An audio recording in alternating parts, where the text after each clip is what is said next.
ConnectRPC solves the biggest pain in the ass for classical gRPC with Protobuf. The main thing that it works with browsers seamlessly. You don't need to use any web proxy, which kills, in my opinion, all of its advantages, all of its performance benefits, and so on. Sure, if your clients are mobile applications, for example, Android, iOS, you don't care. You can even just use gRPC. If you just use gRPC for internal communication, again, you can use gRPC and don't need to bother. But anyway, ConnectRPC is a more modern, more progressive way to do this. Basically, it solves the main problems of gRPC. Yes, it works with browsers seamlessly. And also one more huge advantage that it has backward compatibility with JSON out of the box. So your RPC endpoints, they can accept, I mean, the payload, either Protobuf or JSON, and they can return you either Protobuf or JSON. It's so cool and so flexible, and it works out of the box, so you don't even need to think about it. They've already solved everything for you. It feels so cool, so you can accept JSON from your customers and return Protobuf. You can accept Protobuf and return JSON. And you can accept JSON and return JSON. You can accept Protobuf and return Protobuf. And you don't even need to care about this. You just need to set up it correctly, create and generate your Protobuf schemas. And that's it. That's all you need to do. Also, they have a very interesting feature, schemas registers, as far as I remember, or registries, something like this. So how it works? For example, to avoid either code duplication, I mean, when, for example, you have your backend schemas and you generate your Protobuf stuff, Protobuf code from it, and then you need to copy paste it to your front-end application, to your mobile, for example, applications, if you use any. Or the other way, you can use a shared crate with your schemas, which both, like your front-end and back-end, for example, they both use it. Neither of these approaches is convenient, as for me. So they have, to be honest, I'm not sure if this schema is ConnectRPC specific. Maybe it's not a ConnectRPC specific feature, but I think it's worth mentioning anyway. So what's interesting about it, that you can push your schema, for example, from your backend to this kind of storage. I think the easiest way to think about it, it's like GitHub, but for generally Git, for example, yes, but for your Protobuf schemas. So you have a unified schema already when you push it, and all of your applications already have, they can import, download it, kinda, yes, and use it. I mean, your front end, for example, downloads it, imports it, and that's it. You don't need to have any shared repositories, solve all of this pain in the neck. I mean, about your schemas synchronizations, like discrepancies and so on. The only inconvenience here, as for me, it's not so critical, but just keep in mind that they also use a freemium model like CedrDB.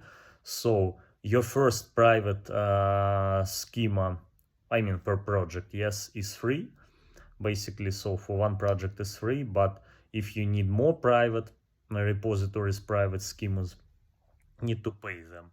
I don't remember their plans, actually. You can check it on your own on their site, but now you know it.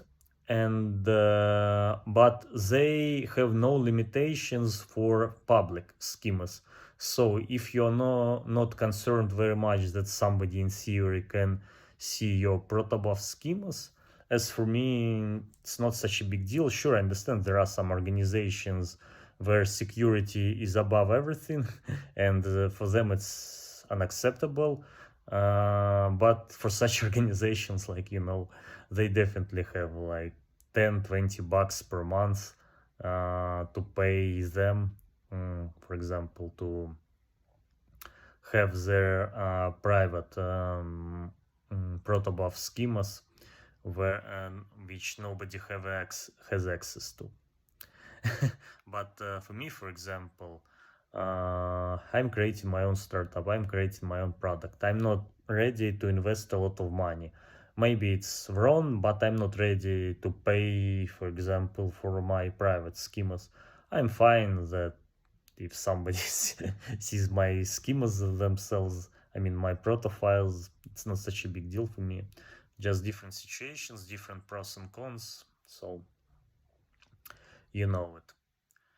And yes, there are a lot of things to talk about. I mean, in terms of ConnectRPC and Protobuf, gRPC even. So in a nutshell, compared to dynamic flexible formats like JSON or message pack, you have strict schemas, you have strict contracts between your front end, between your back end, between, I would say, your backend and your clients which use your API. I would put it this way to be more precise about it. So it's easier for human to work this way. It's much easier to reason for your AI agents because now everything is explicit. Your schemas, your contracts, they immediately see it, they immediately read it. They don't need to guess about your JSON or message pack, different fields, dynamic fields. You don't have any runtime problems. So if everything is wrong, you'll have a compilation time error, not a runtime error, which is a huge advantage actually. And it's also it has also become a reason for me why I decided, for example, to use static dispatch. I mean, traits with generics in Rust for my startup instead of dynamic traits. Because yes, because of exactly the same reason, that if something is wrong, I'll have a compilation time error.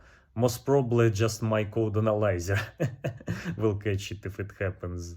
And when you use dynamic traits, you may run into some runtime errors later. So when you use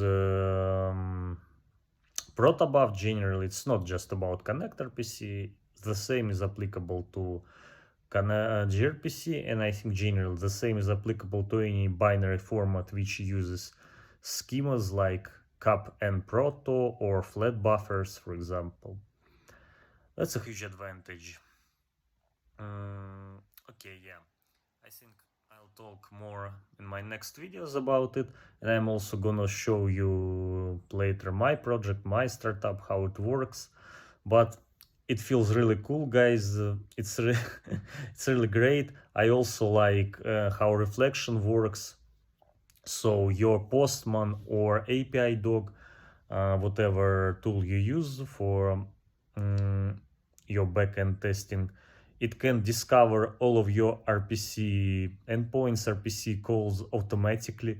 You don't need to tap anymore, like something like localhost, blah blah blah, 8080, blah blah blah, your concrete endpoint. It sees all of it automatically and just uses it. And it can auto-generate some payloads for you. So again, it's so faster, much easier, much better generally to test all of it. And you don't need to guess, is it like your code problem, your project problem, or you just forgot to add a field, or you have some extra fields, or you have generally you have incorrect payload, or your endpoints wrong. Yeah, like guys, I know we've all ran into such problems over and over again when we were working either with JSON most probably or with other dynamic flexible formats like message pack, for example. So okay, yeah, I'm gonna continue in my next videos. If you're interested in this topic, in ConnectRPC and generally in Protobuf gRPC, please leave a comment. Feel free to contact me. I hope this video was interesting for you. Bye.